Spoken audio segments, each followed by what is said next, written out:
Namaskar. Coming live from Ganeshot, Claus, and P Gurus, we have three good generals with us: General Ravi Shankar, General Rajiv Narayanan, and General Dushyant Singh. Welcome to everyone, generals. How are you? Thank Good you, and evening we are and fine. welcome. Good So nice evening. to be back. Thank you. Good to be back on your platform.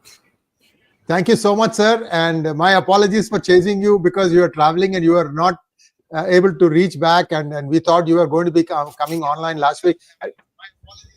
One second. I have a feedback here so I can hear what's going on. So all good. So sorry about that, General Rajiv Narayanan and General Dushyant. Apologies for giving the link a little bit late today. We had a few logistical things in the background. Viewers, I'm going to be managing it. I may make a few mistakes, so please forgive me. But the content, I can tell you, is of the top drawer shelf. General Ravi Shankar is going to set the stage. He has a presentation. He's going to share you the pictures of the three sites attacked. So you have an idea of what's going on. And then after that, we are going to have a few questions. The generals will share their viewpoints on this. Over to you, General Ravi Shankar. Set the stage, sir. Take it away. Yeah, thanks a lot. If we could have the, as you know, we discussed in the morning on Ghana Shot also. This is the, photograph or the, satellite photograph of General, if you want to make sure that it's number one, slide number one. I'm not sure. Yeah, that's okay. Don't worry. One. This is we'll come to this. This is Fordo. If you see, these are the entrance sites. Now, as per the thing, these entrance sites have been blocked. Dirt has fallen and they're blocked. These two are the places where there are marks. If you see here, there's a mark and subsidence. Subsidence means there's the entry where the bombs have gone in, the GBUs, and earth has also caved in behind it. Even here, there's the three marks, right? And if you see, this is the crest line of that Fordo site, and this goes, and the Fordo site actually would be below this. So this would have gone in.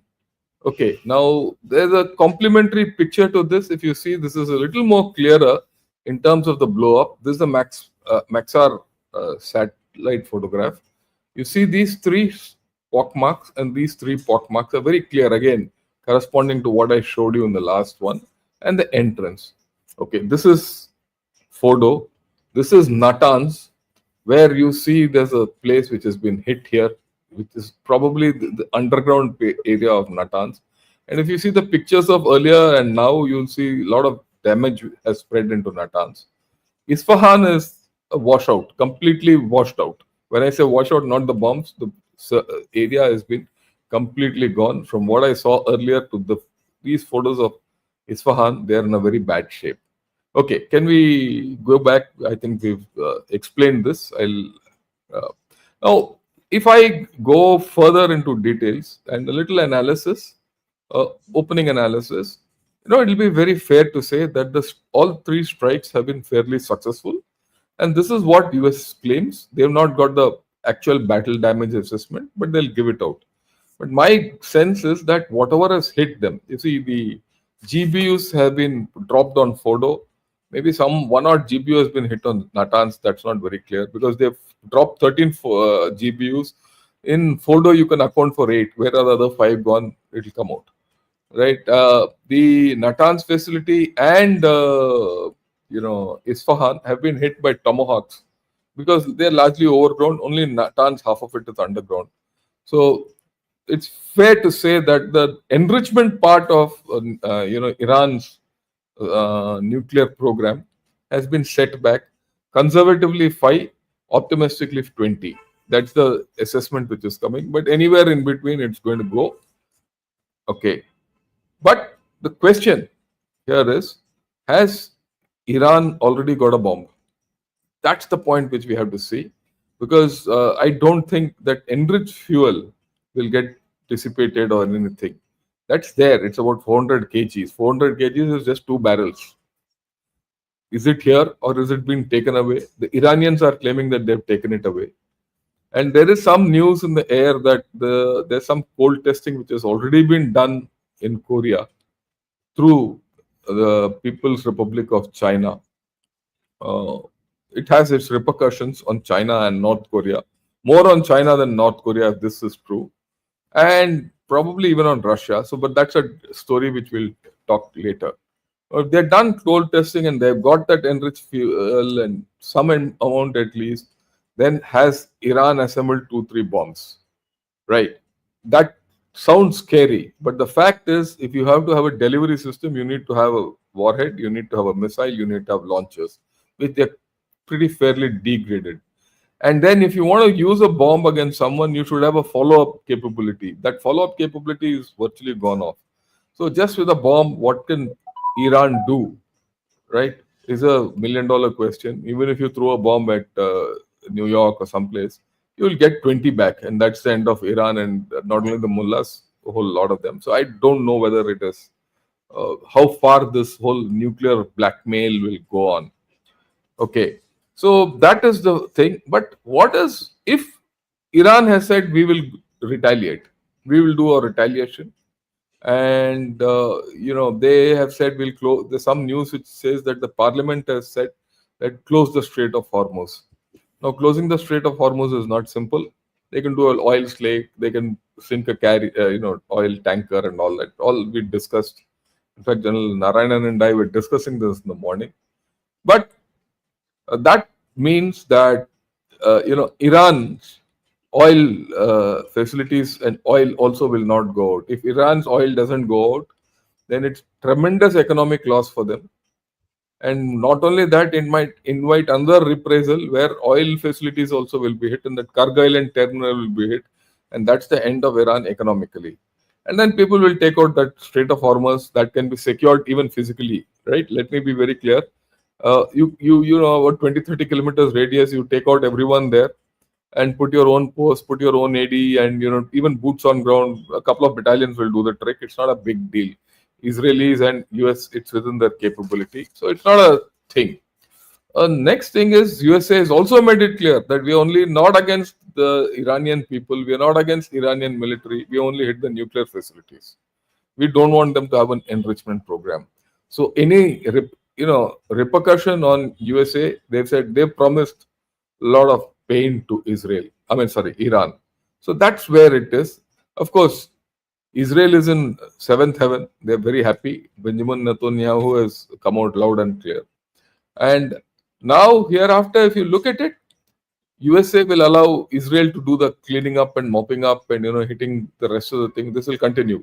They will continue to do what they want. Though US has said there'll be no regime change, but regime change is on the cards. Will regime change happen with just these actions is $1 million question. Personally, I don't think that will happen. It all depends on the Iranian people. In the morning also, I said in my podcast, the Iranian people will decide what will happen. Now, will the Iranian people come up, rise against all this? Is there some leadership? Is there some organized, opposition to this mullah regime? We also have to understand in the past 40-50 years, the mullah regime has got entrenched. It controls all the institutions, everything. It's not easy for a regime change. Okay, but whichever way you see it, it's going to be an unstable Iran. A word about China. China's hand is now coming out. It's possible that China has been helping Iran in its nuclear program. One. But besides that, China stands completely sidelined. China has had no role to play. It's not been given any help to Iran and all that, despite the 2021 deal, strategic deal which it had with China and Iran, that China will put $400 billion into Iran and they'll take discounted fuel from Iran. They'll give technology, all that will come unstuck now.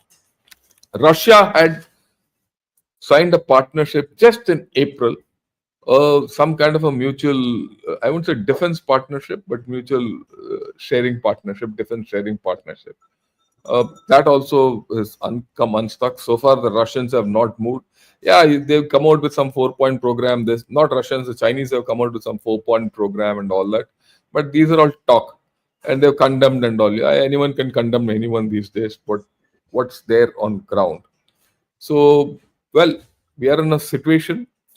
And of course, our friend Pakistan is going to get hit all three sides. Pakistan has very clearly given airspace to America. They've also given out something that, they've condemned America for getting into Iran. They've sided with Iran. And then Chinese also are very unhappy. And this is now coming in black and white in, news channels, that the Chinese are very unhappy that they'll not give them any J-35s and all. If they don't give them J-35s, Americans are not going to give.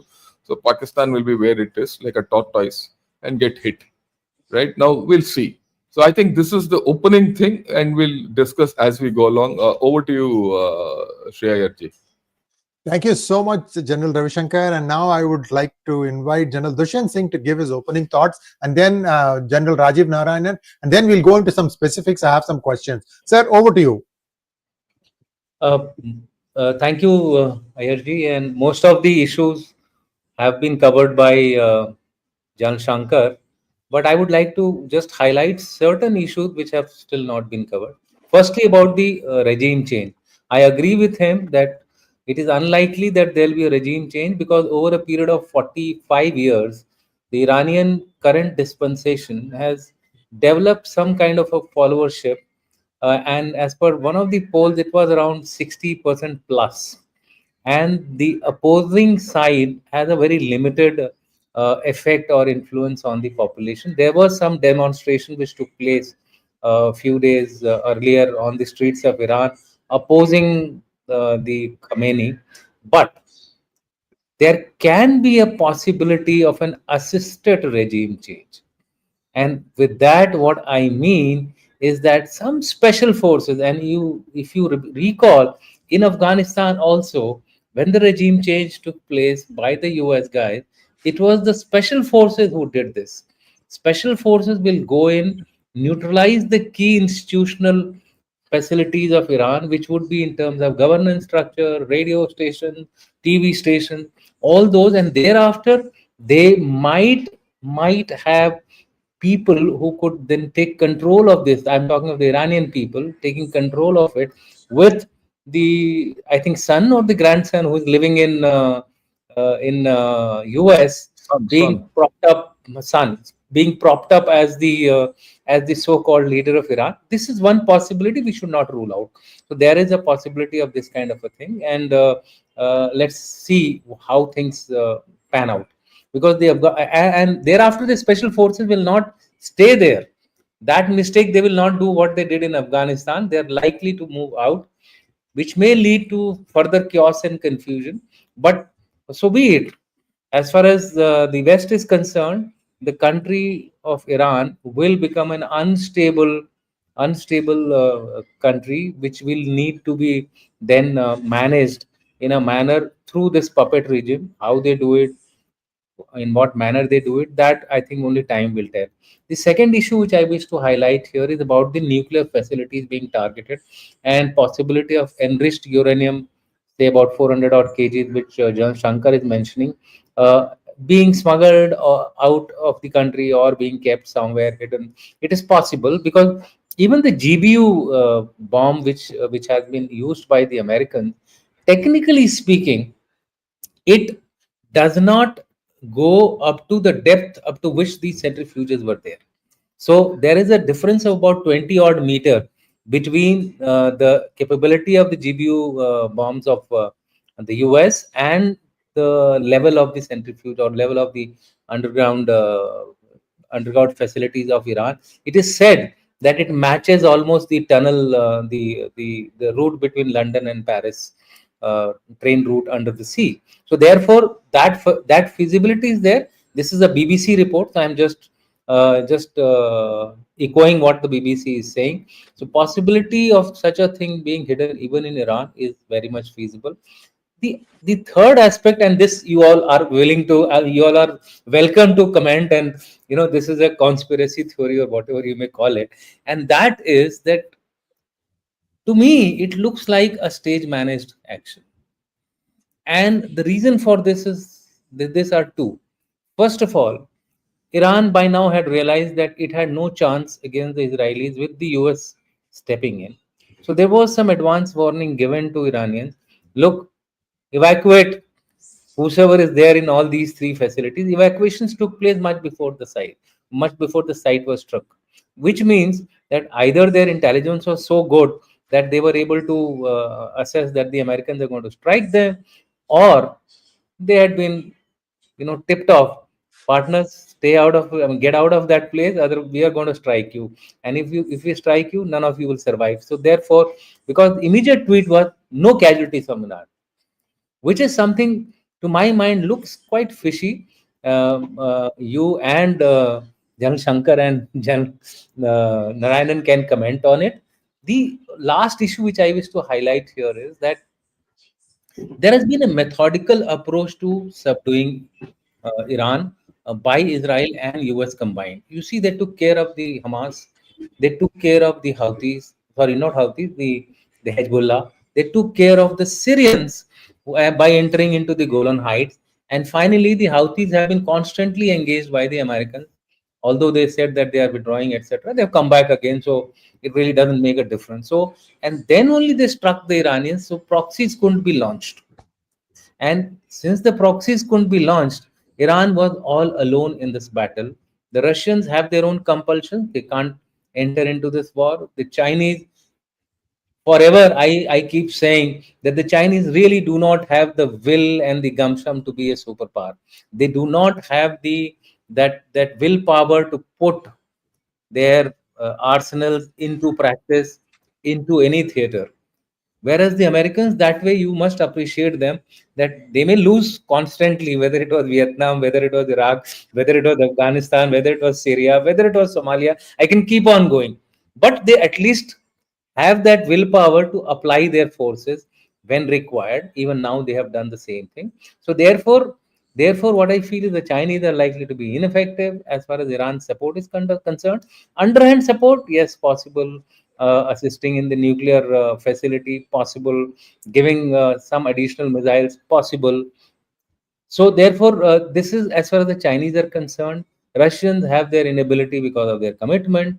And finally, the last point which I have is the US bases. I think the US bases are slightly vulnerable in case if this regime lasts for another few days or few months. Then there may be some worry for the Americans. So with that, I stop here and I'll hand over back to you for atom bomb comments of General Rajiv Narayan. Thank you so much. And viewers, I think I request you to stop sending in questions. We have already got too many. I'm not even sure we're going to be able to go through all of them. So small, sincere request. All of you, please like this video wherever you are watching, whether it is on Class channel or Ganeshot or on P Gurus. Please like this video and also please subscribe to our channel. And now, General Rajiv Narayanan, your opening comments are, and I have one question that I'll be asking all three of you after this. Over to you, sir. Okay. Few things. I look at the penetration bomb akin to the high explosive anti-tank ammunition. When you look at it from outside, the hole is minuscule, just about 1 to 2 inches. The damage inside the tank is complete. Yes. For those, if you can get to Can you move it, General Ravi Shankar? Yeah. Only you have the control. Yeah. Now you look at it, there are 8 bombs that have struck. Centrifuge system is very sensitive. Each bomb carries 6 tons of explosive. 6 tons of explosive. 8 6 of 48 tons. So the damage, the explosion inside and the damage is going to be enormous.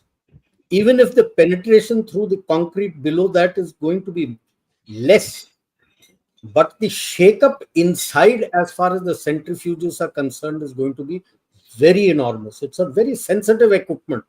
It cannot withstand too much of pressures coming in with such an explosion taking place in such a limited period and constricted space. So that is what I would say. And as far as the leakage of information is concerned, Pakistan is past master at it. Yes. So I thought they would have leaked it out to them to play all sides. Now they're playing 3 sides, so they will play the sides. Whoever to butter them up to save their own asses, because otherwise, you know what could happen through Sistan, Baluchistan, and all inside. Yes. So this 400 kgs of this uranium was there. Actually, uranium hexafluoride, which has been, as per the Bulletin of Atomic Sciences, latest report is that this has been enriched to 60%. I'll take it with a pinch of salt because IAEA report is there. In 2023, when they made a surprise visit to Fordo, they found traces of uranium with 83.7% enrichment. Yeah. So this talk and chatter of 60%, I will take it with a bucket of salt. Pinch of salt, sir. The bucket of salt. If 83.7% is already traces being found, it tells a different story. And I would go by that Chinese had helped them in North Korea to do whatever they had to. If all 400 has been enriched to weapons grade, Yeah. that will give him the capability of 10 to 12 warheads. Does he have them? Then what is being missed in all this is, I think the place is Senan, where they had a huge Lebanon. storage of missiles, which was hit by the Israelis, and 5.1 Richter scale seismic activity was noted out there, which means quite a lot of their missiles were hit. And of course, in response to this, the Iranians have not targeted US bases, they have targeted Israel. 40 missiles, amongst them was their Kermanshah missile. Yes. 2,000 kilometers range, 1,000, and there are about 11 who have injured. Israelis are not giving out. I think some deaths would have taken place. It has hit a residential area, which was being shown by the Israeli TV, where they have got hit in Tel Aviv area. So this is where it stands.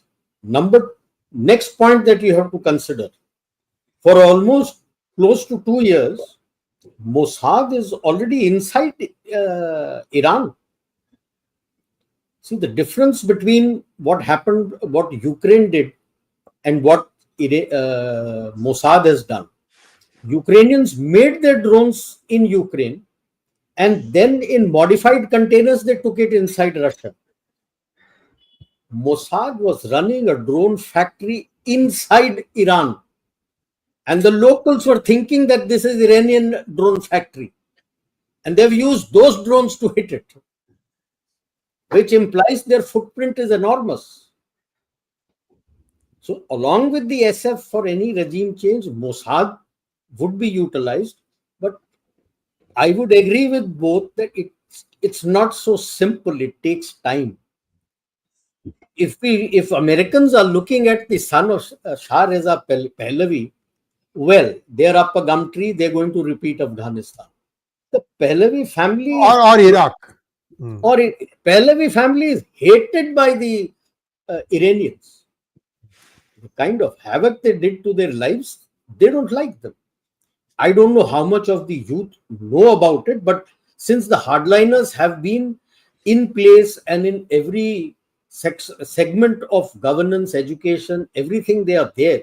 I'm sure they would have taught this in their history of the things that the Pahlavi family did in Iran, covering up their own actions, of course.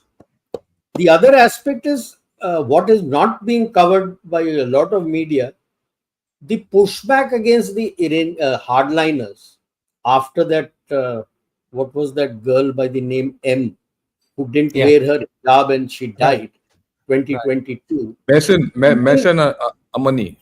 Mehsa Amini. The pushback has been from the mothers and grandmothers. The men are missing. They're refusing to wear hijabs. When the moral police comes, then they get gherowed by these women. Yes, they killed that doctor who was treating the wounded people also, the lady doctor.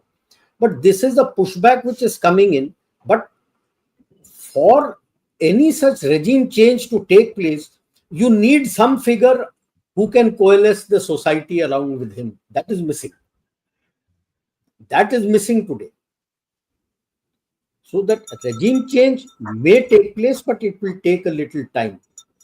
And yes, the nuclear capability may have been pushed back uh, 10, 15 years, 5 years.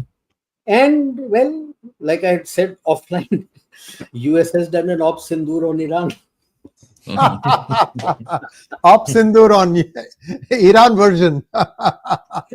Yeah. Thank you so much, General Rajiv. I have one question that I would like each one of you to answer, gentlemen.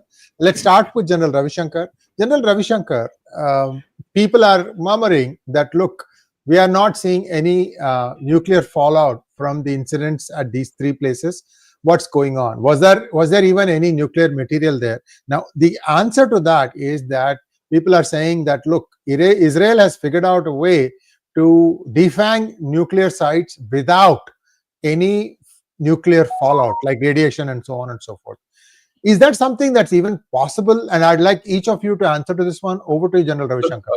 This is, I suggest you ask different questions, because this is a very technical issue. Okay, I'll answer. people can't go. Okay, look, what has been hit, you have to understand that. Enrichment centers. What is enrichment center? It's a centrifuge set of, each enrichment center has got about 2000 centrifuges, right? They're just spinning, and they're throwing uranium out in one centrifuge. If the uranium is enriched to 30%, the second takes it to 31%, the third takes it to 32%. It's like that. Just in Natanz, there's something like 2300 centrifuges. So there's no radiological leak which can happen there, right? They're not online. Then fission is not taking place. Same thing with Fordo. There's no fission taking place there. Some amount is being done, which is the fuel where they process it, is at Isfahan. That's why they have kept it overground. They've not taken it underground. But I think they have taken care not to hit those sensitive areas, right? So there's no question of radiological damage. You see, let me tell you, there's a fourth place in Iran which they could have hit. That's Bushehr. Bushehr has got a reactor. It's a live reactor. It's on today. Now, that's one thing they could have put. If they had put that reactor, hitting that reactor means a reactor, one of the offshoots of a reactor is plutonium. In a uranium reactor, you get plutonium out. And that plutonium is weapon grade plutonium. And if you keep collecting it over years and then you use it as a trigger or whatever it is with the enriched uranium, then you get a decent bomb. Yeah, plutonium route is what we also do. It's not something this thing. We also do it. So if you hit that, you give more damage. But that's the place where maximum radiation takes place. You hit that, it'll be another Chernobyl. You hit that, it's like Fukushima. Absolutely. So the thing about radiological leak and all, I don't think is valid. Otherwise, uranium, which is subcritical, not critical mass, subcritical. Okay, subcritical is like metal, any other metal. You use depleted uranium in tank ammunition. Okay, it's just hard metal. That's about it. Unless it is fissionable, you got to take it to a critical mass. And as it is, if you are enriched, for theory thing, I go with what General Rajiv said. I've also read this, that 83% traces the IEA team had found. Where? In Natanz only. Right. And 60%, 30%, 40% enrichment will not give you radiological leak. There's no way. Unless you put it in part of a rod and you start a reactor and all, that's not this thing. So I think that's all thing. So I think you should ask different questions to these people now. Okay. May I add? Yes, sir. Yeah. Go ahead, sir. Yeah. Let him add. What I wanted to say was that it's a long drawn process of destroying his centrifuges. It started off with Stuxnet. I have given a detailed analysis of what they did in Stuxnet. In Stuxnet, they actually targeted the low end of their centrifuges. The older grade centrifuges. The newer generation centrifuges were still ticking. They were still working. over a period of time during this particular operation, they have tried to target those. So that is just an additional information to what Jan Shankar has said. So it's been a long drawn process of actually degrading their nuclear weapon creation capability through multiple approaches. One is the centrifuges, second is the scientists, and third are the support people in the process of building of this nuclear weapons.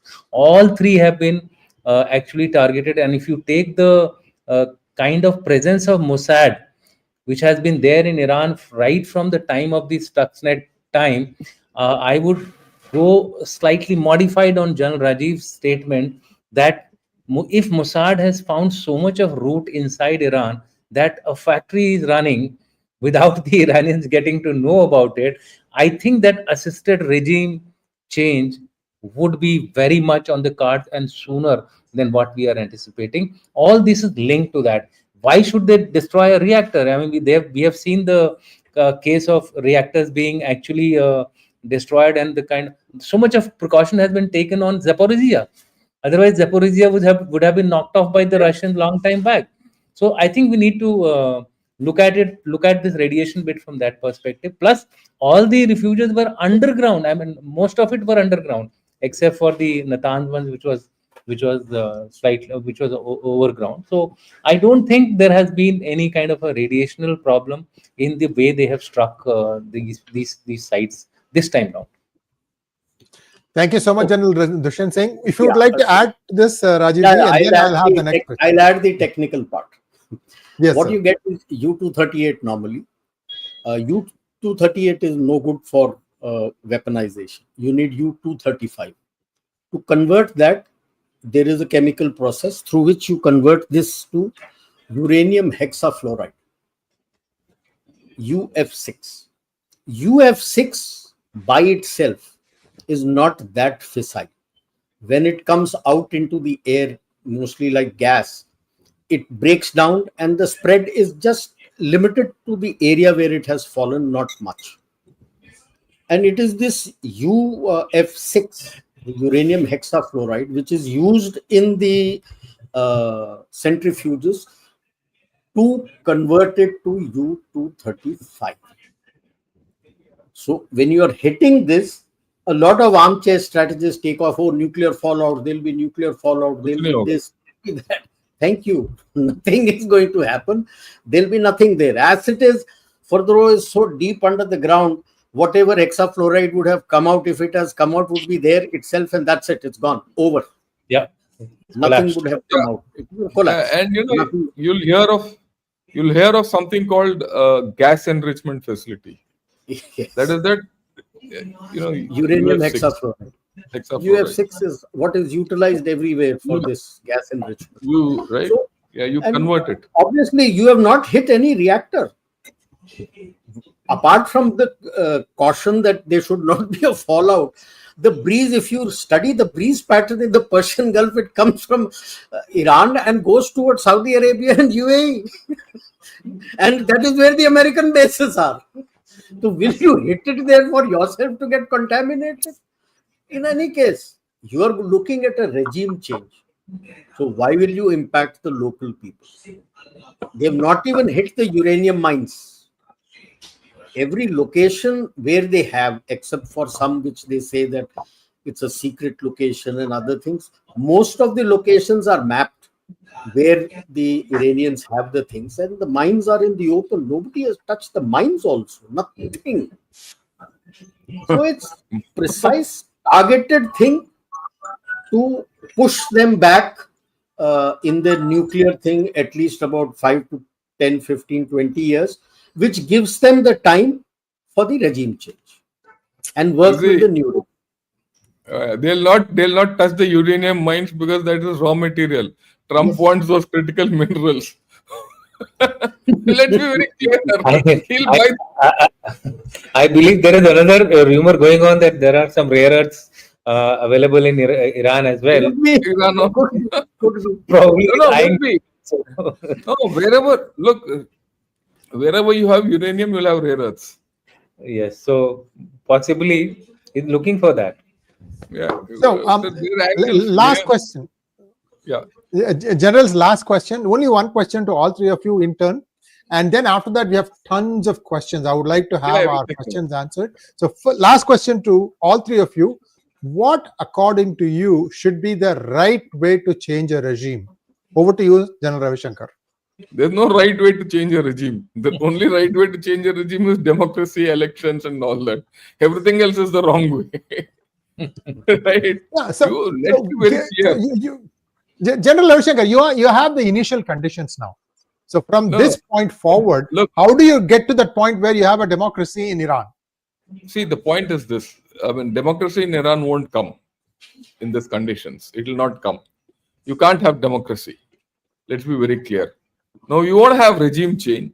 You have to create chaos. You have to create a system by artificially propping up people, demonstrations, this, that, and all that. And, you have to get people on the street. Ultimately, you have to get people on the street. Okay. And then you have to impose a guy. Right? For that, you have to get after the leaders of this current regime. See what happened in Afghanistan. That's a model you have. What happened in Afghanistan? They used daisy cutters, this, that, and all that, and they bombed the Taliban. What did the Taliban do? They ran away. They ran away wherever they ran away. And then there was no regime. There were no people. Everyone was this thing. So they brought in Hamid Karzai. Hamid Karzai those days was living in London. From London, they took him to Peshawar. From Peshawar, they inserted him and they made him the president and he ruled for whatever. So similarly, something like that has to come. You have to first drive away these clerics, right? You have to drive away these clerics to wherever they can be pushed out. And then, demonstrations and this and that. And it's not going to be easy enough, Iran. That's what I said in the beginning. Because these clerics are entrenched. The mosque system is entrenched. They are now they're like a fission reaction. If one guy goes, someone else will come in. Yes. And that is why this fellow has nominated 3 guys. If I go and the next guy goes and the next guy goes, at least one will this thing. So like a fission reaction, one chap will keep coming up. They control all the mulladam. And those of us who have operated in Kashmir and all these places will realize the importance of this mulladam which can control the masses. And this is a proper theocracy. In the past, 40 years, 50 years, this has become from 79. That's the time when Ayatollah Ruhollah Khomeini came back. This is a proper theocracy, deeply entrenched. It's not going to happen easily. First, the way I look at it, there's going to be chaos. This regime will be interfered with at every stage. Now that Mossad is already there, there will be some part of Mossad which will be trying for that, and that will be magnified by other elements. Diplomacy is also a huge regime changer, right? So there are a lot of forces which are going to be working in Iran, and you'll see certainly a lot of outlying areas, the rimlands of Iran will go into instability. Whether the Kurdish area, the area bordering Azerbaijan, the area bordering Balochistan, because these are the entry points where you can start the problem fermenting to happen along the sea, right? So this is how it will happen, and this is going to be a torturous affair over the next 3-4 years. Let's be very clear, and then you'll see something happening. We are going to have a lot of instability. As far as we are concerned, expect instability in Iran, expect instability in Balochistan, and expect instability in Pakistan. Thank you so much. General Dushyant, one question, sir. Same question, but one data point. 99.2% of Iran is literate.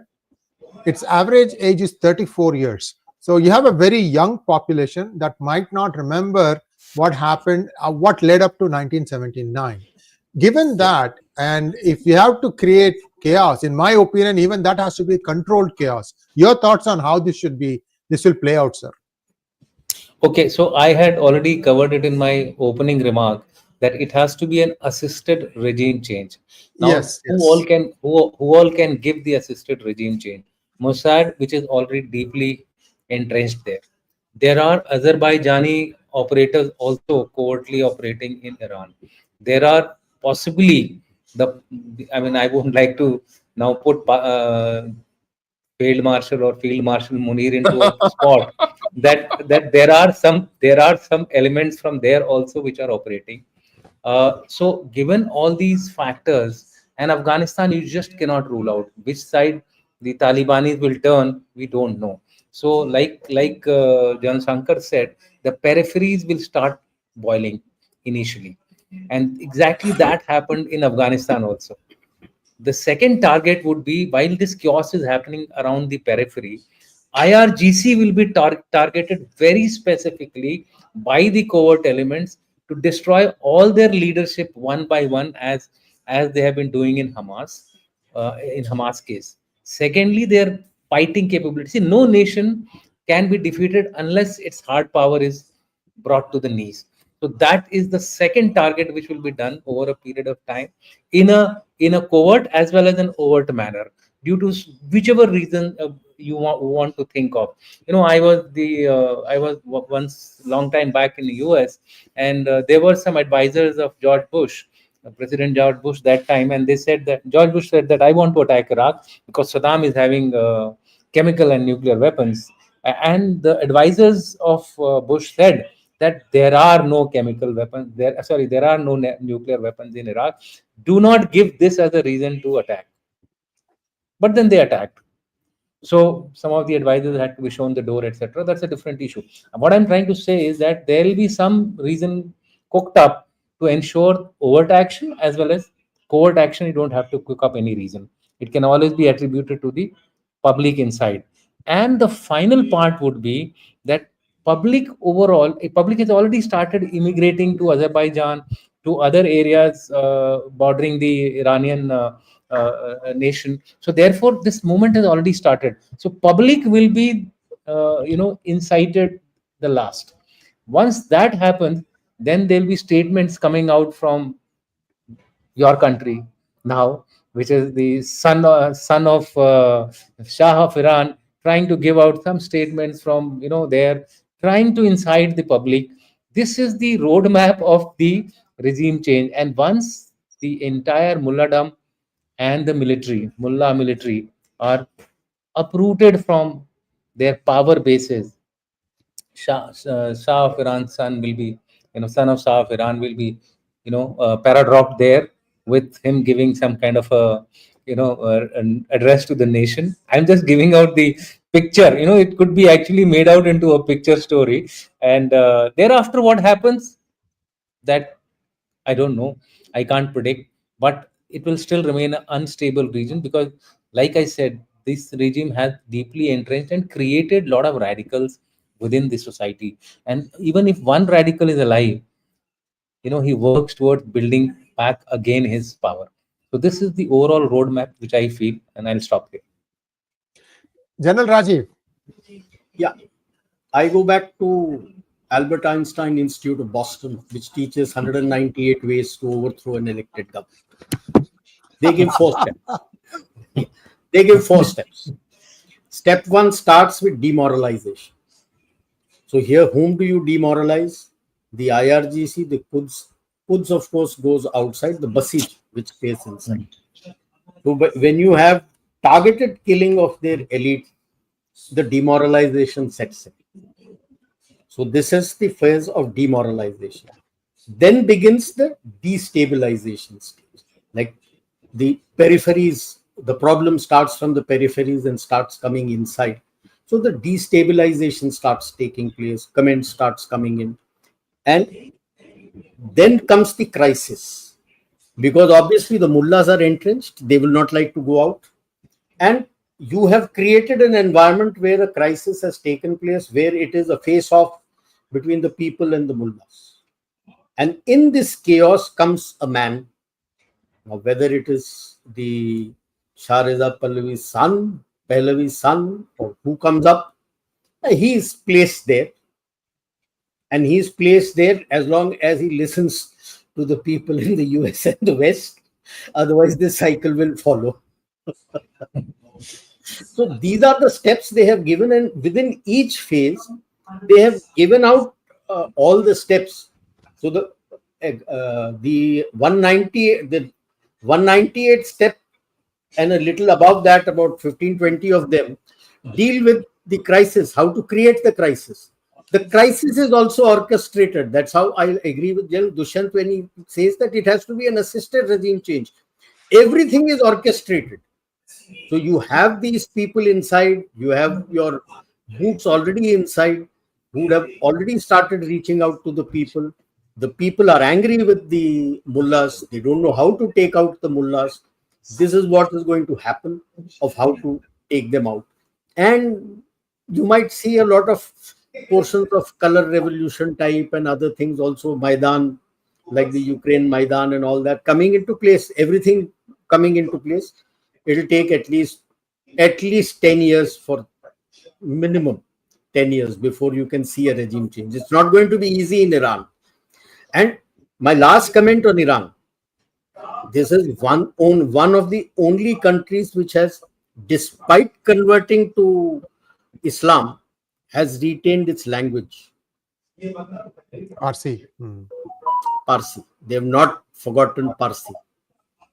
And despite being an Islamic country, they still celebrate Nowruz. That tells a lot about a civilization. I'll end it. You have a point, General Rajiv Narayanan.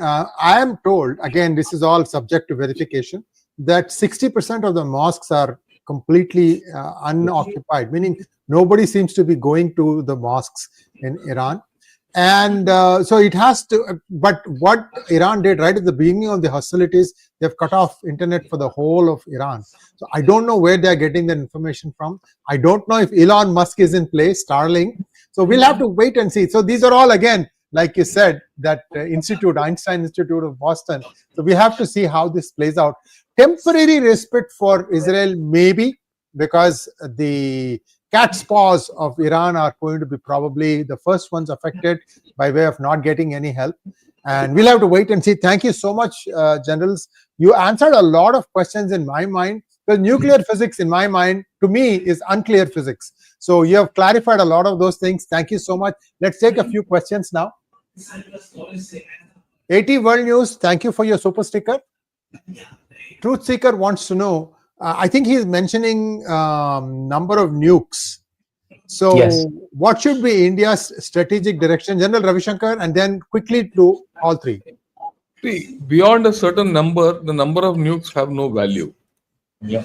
What America has 5,000 and USA has 5,000 and all has got no value. China doesn't have 5,000. China has got about 400, 500 at this point of time. By the end of the 600. decade, they want to reach up to 1,000. So it's Yeah. not so much. And Pak doesn't have 300. 300. Pak has got just 170 at this point of time.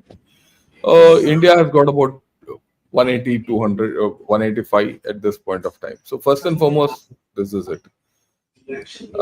So the thing is that these, whether you have 1 or 10, they're of no value beyond the point. It's a political weapon, right? Or I would put it this way, that it should not be India's strategic direction, it should be India's political direction. How you handle it politically, it's a political weapon in India's case. And in fact, even Chinese use it as a political weapon. So I don't think we have to change anything in what we are doing. Maybe marginal or policy and things like that, and otherwise nothing. General Dushyant. I feel that, not I feel, but this is a established policy of nuclear nations that numbers are irrelevant. What is relevant is your survivability to strike back, and that is ensured by your triad capability.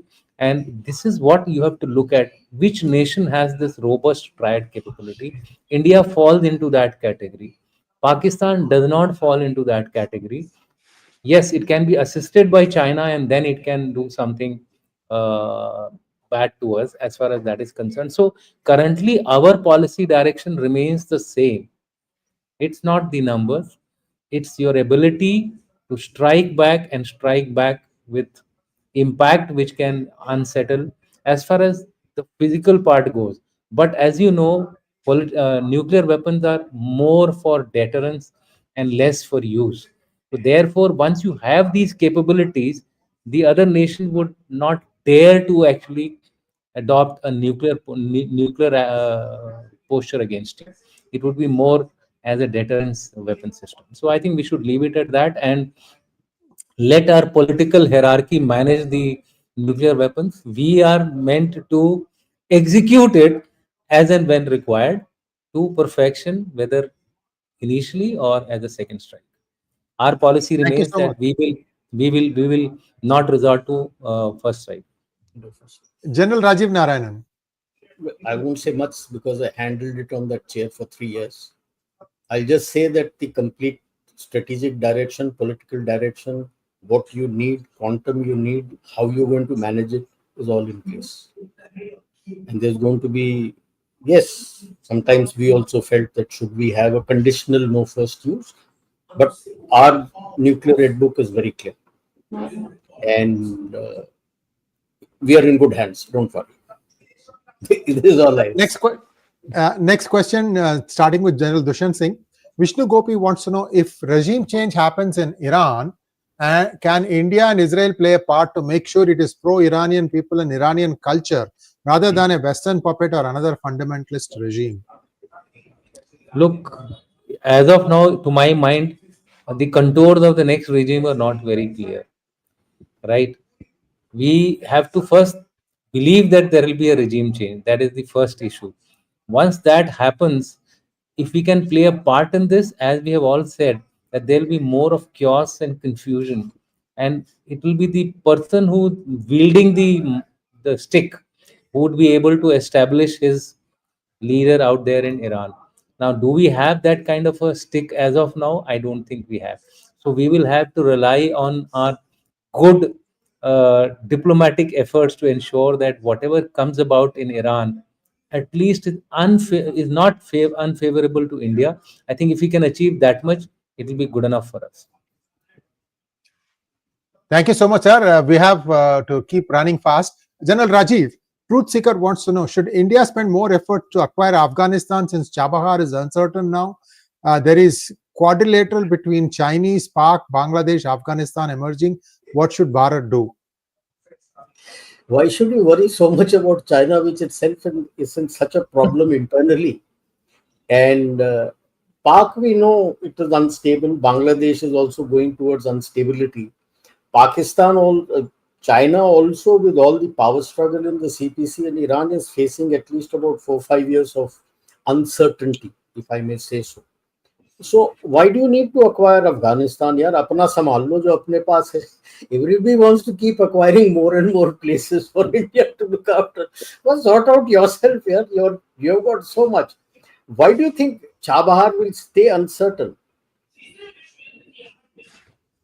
Whatever happens, ultimately, it is still the connectivity going into Afghanistan. Okay, if there is a period of instability, something happens, you're not able to use it, does it make a difference that you're not able to send the humanitarian aid to Afghanistan? You might use the aerial route. So we have to have our plan A, B, C in place, and I don't see anything to acquire. India has already woken up, don't worry. It has a robust diplomacy backed by a very robust military and a rising economy. We are doing well. Thank you, sir. I'm just going to do some quick announcement before we go back to Q&A. Tara, thank you so much. Same day Putin says Russian and Ukrainians are same. It seems that some deal between US and Russia is imminent. Well, we'll see how it goes. Next one, Srinivas Rao Butukuri, thank you for becoming a YouTube member. I think it's for one of the two channels. I don't know which one, so I'm sure you'll know, gentlemen. And Ashish Kumar Hegde, thank you so much. Will India increase its defense budget to 4% of GDP eventually and build strong military industrial complex as part of Atmanirbhar Bharat? This is to you, General Ravi Shankar. Yeah, we should. Let's hope it does. 4% is probably. Yeah, I would say it is happening because the latest report which is coming in that the DPP is going to be squeezed so that you can get your procurement through within 2 years. So let us see. The 4% we should go for greater.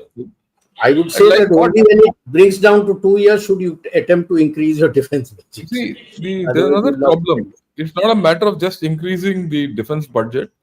You should increase the internal capacity to spend what is there in the defense budget and plan and Absolutely. make your procurement process. That's That's the major that- problem. that's the major problem, and that is something which we need to do.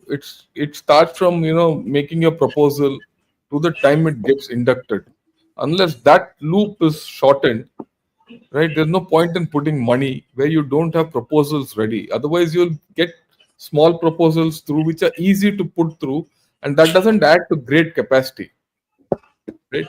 So one shouldn't look at it superficially of 4% or 3%. I would look at capacity enhancement. How do you do it is more important. Just to add to this question, because this is very important, there has been some changes done in the emerging technology area where we are foregoing this thing about 3-4 entities being told to do NCNC and come up with a development process. Once we are convinced that a particular organization, particular entity is capable of doing this particular development, we are giving the project straight to that particular organization. So this is I'll one just big clarify change. to the people who will be listening who will not understand what is NCNC. NC means no cost, no commitment. That Yeah, means so the person who has made it comes and brings the equipment at his own cost, and he has got no confirmation that anybody is going to buy it. So that has That is been it. now done away with for high-end technology projects. So we are moving towards this kind of improved procurement and development systems for our country. Thank you, Truth Seeker, for your generous donation and your comment. I think General Ravi Shankar is very happy where he is. I'm very happy where he is. No, you put it out like that, Mr. Rajnath Singh will be very unhappy with me. I'm not interested. He'll come back Thank from you China. He'll race back from wherever he is. Yeah. Thought Provocateur, thank you once again. Sai Suryanana, thank you for becoming YouTube member. Truth Seeker, thank you once again. Patreon of 4 great Indians, 3 generals plus 3. Thank you so much. Just a few more and then back to question. Thought Provocateur again. What will be Muni's strategy post White House langar? General Dushan. I think Muni should be prepared for getting some hits from his ironclad brother higher than the Himalayas, deeper than the seas. That is his priority one. If he's able to manage him in this kind of fiasco where the Chinese are likely to lose 40% of their oil dependency from Iran, I think he needs to better pull up his socks and guard. So, General Rajiv Narayanan, you've been following what's happening very closely in China. Now, looks like Hu Jintao is back. He's the one who is actually doing all these, front machination, making sure power distribution is going right. Your thoughts on that, sir? No, not Hu Jintao. It's Wen Jiabao, his premier. Oh, Wen Jiabao. Okay, so isn't he like a Shishya of? Yeah. He's the one, but it's not so easy. They are trying to bring in Wang Yang from retirement to become a general secretary. He wants to have all the powers like Xi Jinping. Chiang Yuxia is not ready to give up his PLA control. Xi Jinping is not ready to give up his control. Let's be clear about that. Don't think that Xi Jinping and his supporters will roll over so easily. They have not been able to announce anything till date. The only thing they have been able to do is in the PLA Daily, in the China Daily, start putting articles about collective leadership. That's all that has been achieved till now. While the country is stagnating and the economy is going down, even if, let us say, Wen Jiabao is calling the shots, what has he done about the economy of the country? Yeah. Nothing. Yeah. Huge mountain to climb. Yes. Sir, I have to tell this thing, and I've been saying it in many shows. China has active capital controls now. They are really, not allowing any dollars to go out. $1 because that's a standard currency. They are not allowing it to go out. Very, very difficult. So, sir, the question is back to you, General Rajiv. Any generals, it is reported by media that Pak helped USA B-2 bombers passing through its airspace. What is in store for Pak in the days to come? Thanks. Helping U-2 bombers, that's a scream. Do the U-2 bombers need any help from Pak? They wouldn't even have been able to see that it has gone through. Yes, he permitted the airspace to be used. That's about all. So that's no help. Even if he had said no, would he have been able to do anything if the B-2 bombers had passed through? They fly at very high altitude. He can do nothing about it. He was just told to be quiet, and that's what it is. Though I'm told that some US activity of assets is taking place in Pasni, Yes. in the naval Pasni Air Base. Some boots are coming on ground. Yes. And General Ravi Shankar, this is for you, sir. IRGC has said that full capacity of Islamic Republic has not been activated yet after launching a new missile that was very precise and destructive. Are they bluffing or are they truly capable? See, some bluffing will go on, some capacity will be there. You have to see from basics. Now we are in the 10th day of the war. Yesterday was 9th, today is the 10th day of war. And in all these 10 days, Iran has been firing missiles and rockets. First they fired short range, they stopped. Now they're firing long range. That will also, and now today they only fired 40. Earlier, 1 week back, they were firing 100. So the numbers are going down. The numbers going down indicate that, and they firing the longer range versions. Any country, the longer range versions are the least numbers. Yes. So what is the sustainability of this is the question mark. Right? And they will never let go all of them. They will need something. Otherwise, regime change वैसे ही हो जाएगा. So you have to understand it's a diminishing capability for Iran, and they don't have capability to replace them the way chaos is happening. So I will put it this way: you have to look at it. They are supposed to have 2,000. Some say 4,000. Even if it is 4,000, 50% of them would have been gone by now. What will be left is another 50%. In any planning, he'll keep 20%, 25% with him for large disk effort. So another 25% capability is left. 25% capability is 5 days, 1 week, 10 days. That's it. After that, you can whistle. That's the Iranian capability. General Dushyant, would you like to add to that? Yeah, I mean, while there are 3,000 missiles, some have already been destroyed. General Rajiv Narayanan gave that, the incident where 5.1 Richter scale earthquake took place. So they were already say around 2,500 or so. Out of this, bulk of them are ranges which are not able to reach Israel at all. So they have very few missiles which can reach Israel and strike them. So what has been assessed is that around 1st of July or 2nd of July, that's the 5th, I think 5th of July is their ultimate current stock which can last them as far as missile strikes are concerned. And other than missiles and drones, they have nothing. So Iran, as of now, is in a desperate situation. It needs something. Although I heard that there were reports of a ship from China docking docking in Iran, we don't know what it carried. If it has carried something, defense missiles, etc., I don't know. That would probably increase it by another few days. That's all. Would you like to add to that, General Rajiv? Yes, by ship, you will not be able to get the long range missiles. Yeah. The very fact that he has started using his ballistic missile to hit Iran with conventional warhead is indicative that it's going to be a problem. And the only missiles that he has now is which he is capable of targeting the Persian Gulf, the American bases. Will he dare to do it? I don't think so. I don't. Yeah, that is the issue. The short ranges can only hit the. Even that I don't think he has much money left. Fifth fleet of US, which is in Bahrain. US already has 3 aircraft carrier battle groups out there. I know. 3 of them. It is it's totally defined. It doesn't have the capability to fight a war. Viewers, I'm just going to beg forgiveness from all of you. All questions directed at P Guru's site I have taken out because they still have a few questions to go. But all the questions that were put to Ganeshot or Klaus, I'm going to still go through with them. I know you'll bear with me because we just are running out of time. Next question is for General Rajiv. Akash Krishan Tadani wants to know, the US dropped GBU-57 bombs on the nuclear assets of Iran, Heady cocktail, in a convoluted way. Isn't this an attempted repeat of Hiroshima Nagasaki? Your We told views? you I don't before, think it so. is not nuclear assets. It is actually not a nuclear asset or a Hiroshima, Nagasaki. So don't get worried, Mr. Thadani, that there's going to be a nuclear fallout. It was targeting their enrichment facility.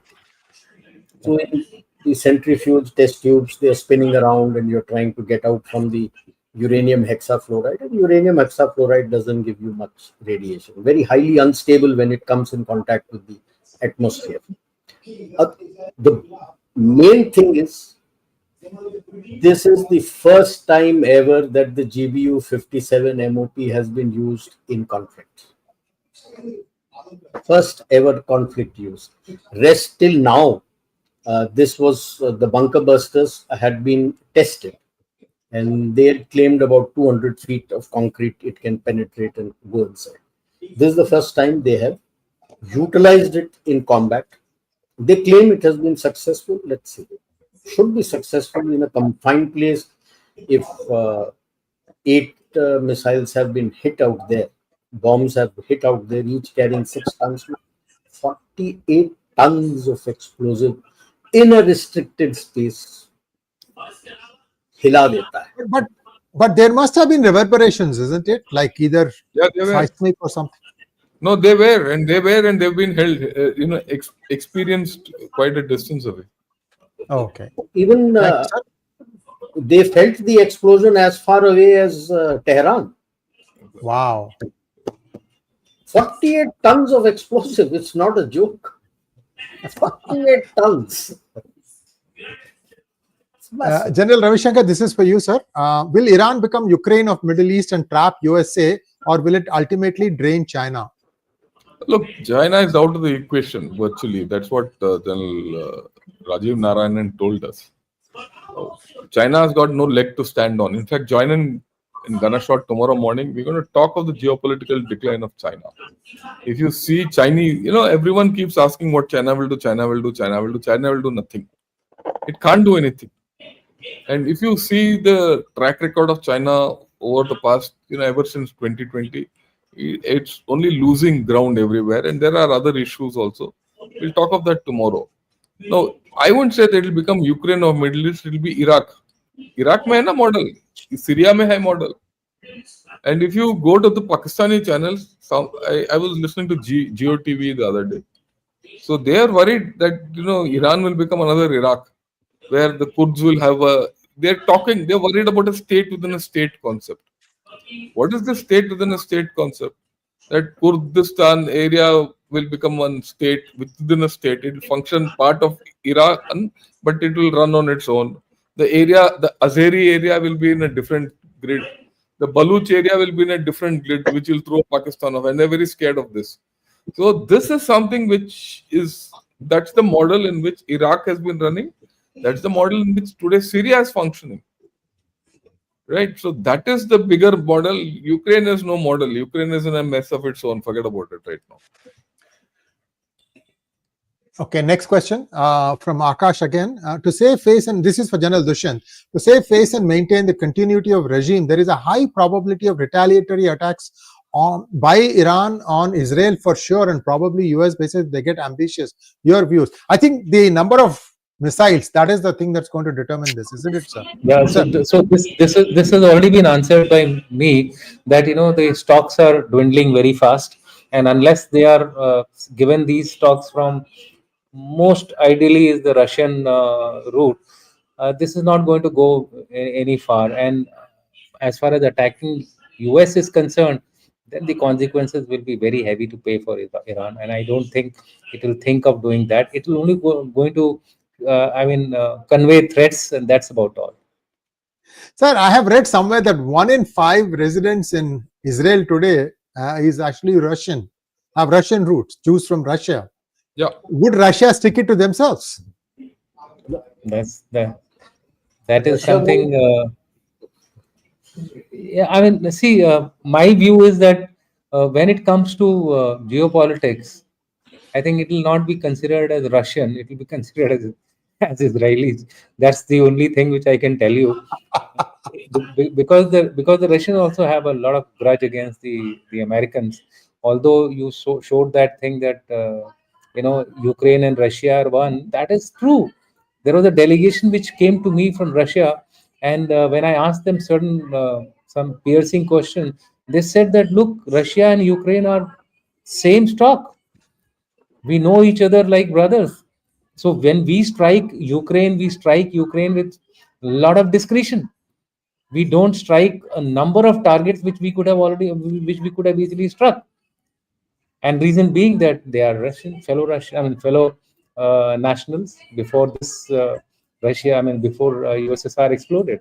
So therefore, my sense is that these are just to be told to the common public. When it comes to actual implementation, they have been hitting the Ukrainians also, who are supposed to be Russians. Thank you, sir. This is for General Rajiv. Given the delicate condition of the global economy and major players struggling along, can the US afford this conflagration? Gaza, Ukraine, Taiwan, and now Iran. Who pays the bill? The American taxpayers and the countries who buy the weapons. The MIC is sustaining the economy. And the printing of the dollar. So the dollar is there. The MIC is laughing its way to the bank. That is sustaining them. And the taxpayer pays his money. The delicate condition, that's why he is not able to come all out against you. No? He needs you. That is the advantage of India today that you have. That in this condition, you are the only economy which is, should I say, thriving. So he needs you. And this is last question for General Rajiv, and then we'll wrap it up. General Rajiv, is the Crown Council in on Trump and Munir bromance? Why is Crown Council allowing Trump spoil Indo-US relations? Won't they lose money? You think Trump with his tariff war is winning? The MNCs are running out. The Wall Street is moving in all directions. They are giving you the FDI. So that is where the Crown Council's money is. Trump's bromance with him is for his family to make money. You think Trump's bromance is there for US? Not at all. Not at all. See, when you talk of cryptocurrency, it is his company, which they made 2 months before the elections. His company, which has linked up with Pakistan and which has linked up with the Chinese Tron and wants to connect the Bitcoin there. It is his company. His son runs it. Donald Trump Jr. runs it. That is the bromance which is going on there. As far as the Crown Council is concerned, they are not happy. They are very clear that they need India. Why do you think Boeing is saying he'd like to come to India? So look at the MNCs. Don't look at Trump and tariff war. Look at the MNCs. Look at how EU is laying out the red carpet for you. Absolutely. They need us, so they will come to you. So, VP Council Malik will be very happy when this happens because they'll make all the money. VP Malik, our former chief, in the tweet, there was a thread going on the Twitter or X now, in which he said the entire visit of Munir to US having lunch with President Trump was for personal resettlement. The word used was personal resettlement by both sides. And and generally Malik is not known to give such comments. He's generally a very balanced person.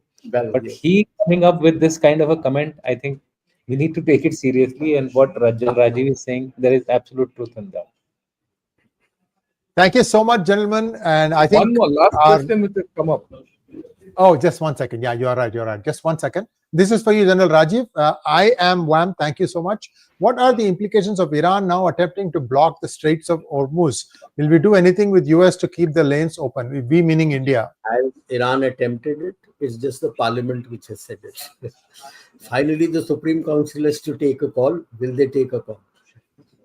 General Shankar himself told you, will they spite the nose to bite their face? Yeah, this was answered. And the worst affected is looking towards China to give him something. China's oil will get blocked. Absolutely. So let's not Thank you jump so the gun. much. That he's attempting to do. Would either of the other two good generals like to add to this? No, No, nothing. he's fine. I think this is perfectly on spot. The Chinese are unlikely to allow them to do this. Thank you so much. And I think your time was well spent, viewers, in my opinion. At least mine was. I love this. Every moment of this, a lot of questions answered. You don't need to go looking at various sites to understand the implications of what happened. We'll wait and see how this plays out. We'll be back again next Sunday, same time, same generals. Namaskar. Namaskar.